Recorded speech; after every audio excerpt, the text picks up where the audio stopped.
Good afternoon, everybody. I'm Amanda Brock. I'm the CEO at OpenUK, and I'm absolutely delighted to welcome you all here today on behalf of OpenUK, our board, our leadership team, our ambassadors, all of the sort of 400 plus volunteers day to day make OpenUK tick and make us happy. We wouldn't work without a community, and that community is at the heart of open technology, which is at the heart of what we're going to talk about today.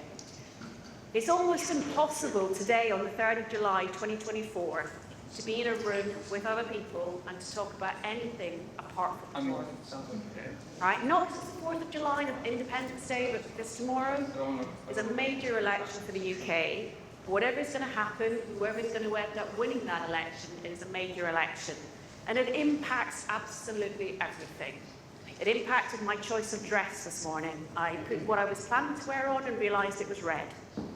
I thought I would change, and I put a purple dress on, and I realised it looked blue. So I've done my best to be multicoloured, multifaceted, and to really focus on the fact that we are apolitical. We're a non-partisan organisation focused on making the UK a better place to do technology, focused on democratising technology through open technology, focused on building a future for technology in the UK, building the future tech sector. Now, the way we want to do that is set out in an Open Manifesto. Some of you would have been at State of OpenCon, our second State of OpenCon in February, and you would have seen us talk for the first time about the Open Manifesto. At the back of the room, Zin and Chloe have got a couple of tablets, and those tablets have QR codes on. So if you haven't seen the manifesto, please use the QR code. It will take you through to the manifesto, which you can sign up to as individuals or have your organisation support it. We'd love you to do it today or tomorrow, but the reality is we are not going to deliver it to the new Prime Minister immediately. We're going to give everybody a few weeks to make sure that they've had the time to read it, to think about it, and to sign up. And when you think about it, this new report, which we released first thing this morning, will give you some guidance on what we're getting at. We've taken thought leadership from a number of people. Yeah. We also have, particularly on AI, some really good thought leadership from Professor Neil Lawrence and Sonia Cooper back at the beginning of this year in our AI report in February. And we've built on that in the AI section of this report. So when we look at the report and what it's about the three asks of the Open Manifesto. It starts by contextualising them. And we're extraordinarily lucky to have Will Hutton with us today, who also wrote the report, and we'll talk more about Will in a moment. It contextualises those three asks in the UK society, in the past and in the future, and what we need to do to have a flourishing tech sector here. It then looks at the asks. And effectively, I don't know, have any of you seen in the press this week, WWKD? Has anybody else noticed that? Right, does anybody else remember the Die Hard movies? Oh no, come on, I can't be the only person who's around in the 80s. WWBD, what would Bruce do? As in Bruce Willis, back from Die Hard. WWKD, what would Q do? And one of the challenges we have is we don't actually know WWKD, because what we've seen in the manifesto is a couple of pages around the digital and technology plans. We've seen talk of data centres and Office for Innovation for Regulation. But we haven't got the granular roadmap, we haven't got the detail from the Labour Party if they win tomorrow.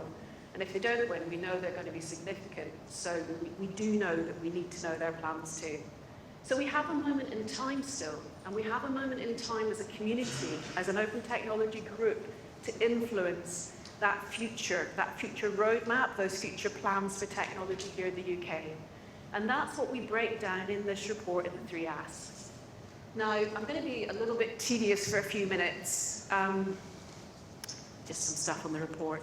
When you look at the report, you'll see that there are 3 or 4 diagrams that I, as a boring old lawyer, ex-lawyer, really like. The first of them is this, and this is about open source software, because one of the problems we always have when we try to explain open source is that it's super nuanced. I was in it 6 months, working day in, day out at Canonical before I really got it. So it's not that I'm criticising anybody for a lack of understanding. It really does take time. It takes time to get the basics right and then to understand the nuance, and the nuance is critical to it. So we did these little diagrams to explain open source software. And when I'm talking to people in policy, when I'm talking to politicians, I often talk about tech as a pizza. Now, I'll suggest that if you go to a pizza restaurant, what you're interested in isn't the base. What you're interested in is the toppings. And what you sit and argue about or share out on your pizza is the toppings. The base is universal. So for tech, the toppings are AI, ML, blockchain, the internet, the cloud. We could go on. And those are the things that people like to debate and talk about. But the reality is they sit on a base, and that base is open source. That infrastructure is open source today. If you take that base away, you're left with a sloppy mess. And this little diagram is meant to explain what that base is. So when we in the open source community historically have talked about software, we've split it between open source and proprietary.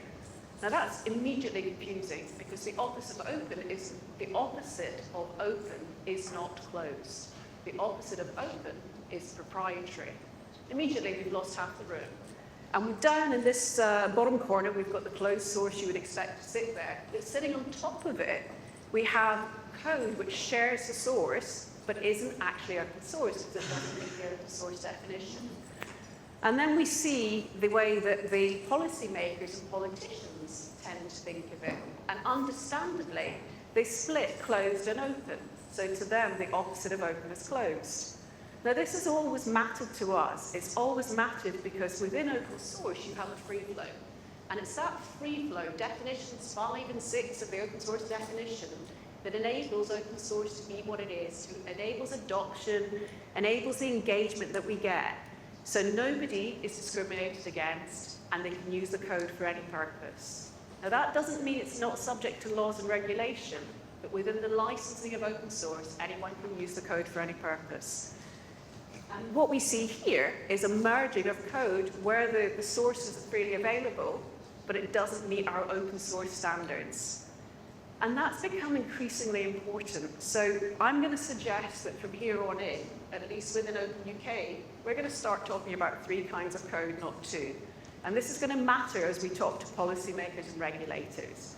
And what we have when we talk about software is open source, code that meets the open source definition, public or distributed source, the middle ground that we all fight about, that people sometimes are accused of open washing, because they call it open source when it doesn't meet the standard, and they can take advantage. And then closed source, proprietary. And I don't put the term proprietary in the middle here, because it's aggressive, because that's what everybody fights about. So going forwards, we're going to look at these 3 kinds of software to simplify things, and we hope that that will help policymakers, and you'll see this explained in some depth in the report. One of the reasons it is so important is that the buzzword today is AI, right? Everybody wants to talk about AI. If you want anything, you have to contextualize it today in AI. And Andreas, who I don't think is with us yet, is going to do a keynote later talking about this table. And it's the most up-to-date piece of work looking at what openness is in AI.